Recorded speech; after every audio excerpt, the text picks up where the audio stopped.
Hey everyone, welcome back to MLWorks. In this video, we'll be discussing about Open Neural Network Exchange, which is an open source format for representing the machine learning model. So what I mean by that is, consider you have trained a model using PyTorch or TensorFlow framework. So with the help of ONNX, you can convert that model into ONNX format or a standard format such that you can run your model on any of the hardware devices. For instance, you can run that model on cloud environment, or you can run that on edge devices, IoT devices, or other accelerators like NVIDIA GPUs without having to change or rewrite the model code. So that's the whole point of using ONNX. Now, coming to this video, we'll be learning how to transform or convert your PyTorch model into ONNX, and we'll also learn if your PyTorch model contains conditional statements, how it can be handled by ONNX while you are trying to export into ONNX format. So first let us import Torch, and as part of package dependency you also have to install, along with Torch, you have to install ONNX and ONNX Runtime such that you can perform inference with the help of ONNX model. So I have installed all the different packages, so I am just importing Torch first, and I'll be creating a PyTorch model with the help of Torch.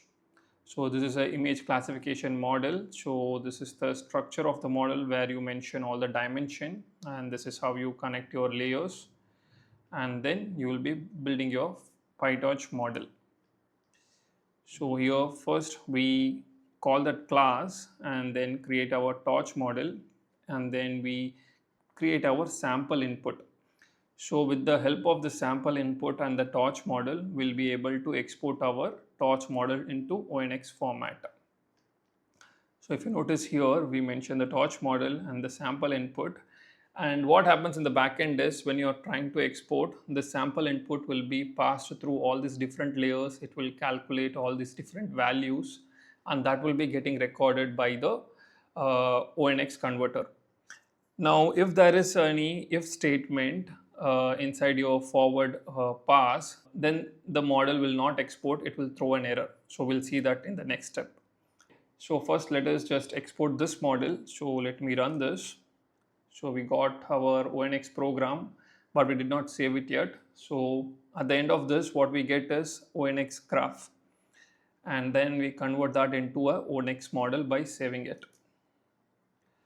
Now to run an inference, we need to import the ONNX runtime and load the model and create an inference session and get the details about your inputs and outputs. What is the name of the module which will be taken as input, what is the output module name, and what is the shape. If you don't know what is the shape, you have to pass as input to your ONNX model. That can be taken from this specific session. If you just to get inputs, instead of name, if you do shape, then you will get the shape, what is the required by the ONNX model. So in our case, this is not the shape. So if you notice here, when we created the sample input, this was the shape. So it is expected into be in that format, but as NumPy array. So we'll be taking our input data, and then that will be sent as part of this dictionary, and we'll be able to get our inference result from ONNX model.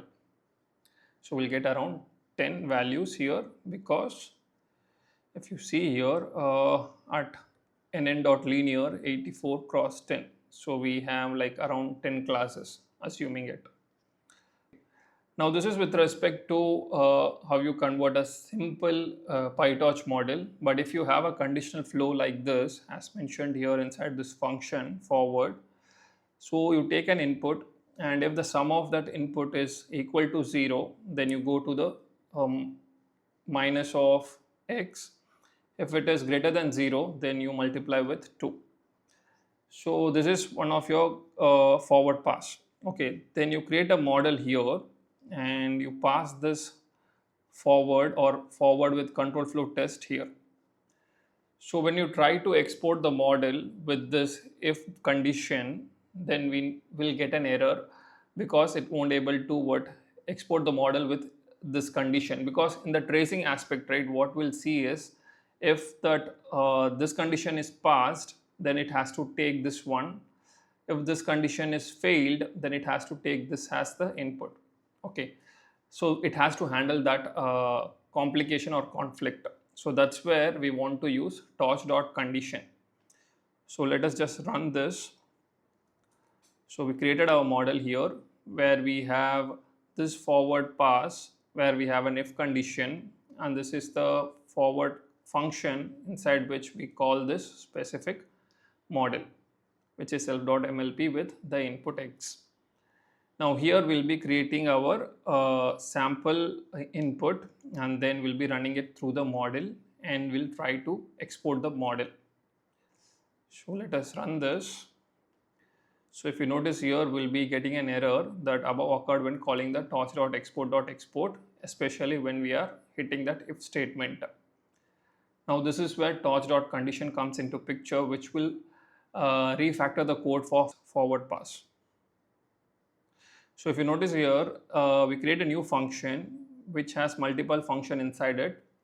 So there is identity 2 where we multiply with 2, and there is negative, which is we multiply with -1. And then we have our torch.condition, sum of x is greater than 0, then we call identity 2, otherwise we call negative function, and this is the sample input that we pass. And we iterate over the model modules, and when we see forward with control flow test, so what it means is we'll be iterating through all these different layers, linear layer and this layer. When we see this specific layer, then we want to update our forward pass with new forward. So once we updated that, then we'll be able to export the model. So let me run this first. And when we saw the specific module, we updated the forward pass, and then we can go ahead and export the model. So if you notice here, we have exported the model, or this is the result of that program. So we'll also see, I think, the graph for ONNX. So the graph signature. So these are the different inputs, and this is the output. And what is the, we can see the graph module here. So we have converted after understanding the conditional statement, and we were able to export now. Now we can export into ONNX format by using torch.onnx.export and take the model. Since we have updated the forward pass, we can take the model and send in our sample input and get the ONNX model. So we got the optimized ONNX graph, and this is the graph statement. So if I just click this, so we'll see exactly what is happening here. Graph, main graph, input is float, the dimension is 3, output is float and dimension is 1, and this is the initializers and mat multiplication, node linear, mat multiplication, linear, summation. Okay, and I think this is greater than symbol, I guess. And then we have conditional statement. Okay, so we have managed to understand how to handle the conditional flow using torch.condition. Now since we have exported the model now in the ONNX format, what we can do is we can visualize that model with the help of a package called Netron. So what I'll do is I'll come out of this VS Code or anti-gravity and go to the folder where my model is stored, which is under document ONNX PyTorch. So this is the model that I want to view. So I can go to Netron, which I have already installed. I'll go to Netron, open the model, and this is my ONNX model. I'll just open this. Okay, so this is the graph for my ONNX model. So this is the input, what are the different layers that are present, and then this is the output, which is the 10, which is 10 classes. So we have managed to understand how we can convert our PyTorch model into ONNX model, and we also understood how to handle the conditional statement if your model contains. So we have done that as well, and we are able to visualize the ONNX graph. So with that, I'll be concluding this video. Thank you for watching. See you in the next.